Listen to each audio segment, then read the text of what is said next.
क्रोध का जन्म कामना, इच्छा से होता है।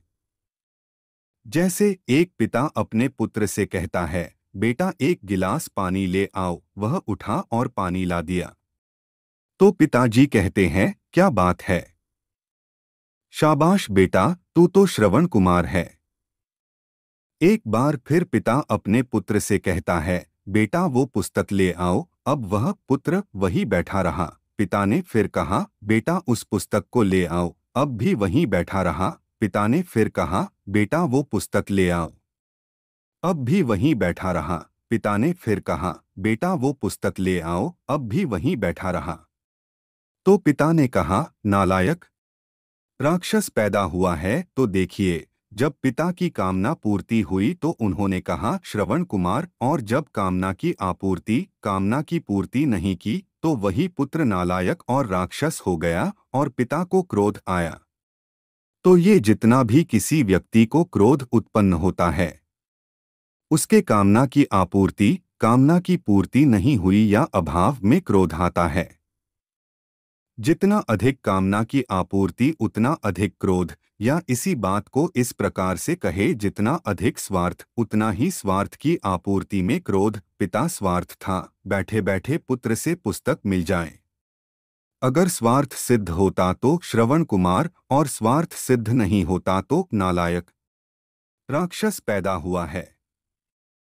अतएव जिसकी जहां आसक्ति होगी उसी की कामना होगी, और जिसकी कामना होगी उसकी पूर्ति में आनंद सुख मिलेगा और लोभ पैदा होगा। कामना की पूर्ति नहीं हुई अर्थात आपूर्ति तो दुख मिलेगा और क्रोध पैदा होगा। तो कामना की पूर्ति नहीं होती तभी क्रोध उत्पन्न होता है। अतएव अगर आपको क्रोध आए तो ये समझिएगा कि हमने उस व्यक्ति विशेष से कुछ कामना की थी और उस व्यक्ति ने हमारे कामना की पूर्ति नहीं की, इसलिए हमें क्रोध आया। अतएव क्रोध करने का मूल कारण कामना ही है। आपको गूगल पर अनेक लेख मिलेंगे, उनमें से जो महत्वपूर्ण बातें वे लोग लिखते हैं उन पर भी चर्चा करते हैं। वो कहते हैं, जैसे ही आप समझते हैं कि आप गुस्से में हैं, एक ब्रेक लें, गहरी सांस लें, एक अच्छी जगह को याद करें, अपने से सकारात्मक बातें करने का अभ्यास करें।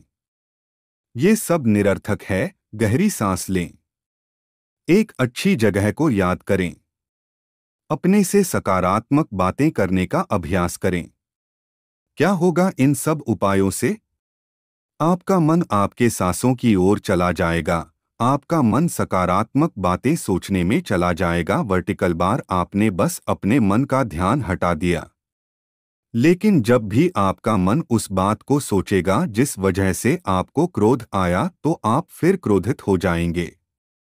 ये तो ऐसी बात हो गई कि एक पुरुष एक स्त्री से प्रेम करता है, लेकिन स्त्री उससे प्यार नहीं करती तो पुरुष उससे भुलाने का प्रयत्न करता है।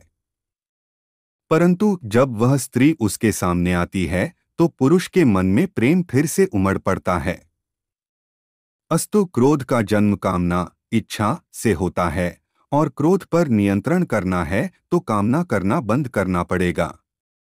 क्या करें कि क्रोध, गुस्सा नहीं आए? कामनाओं का त्याग करें।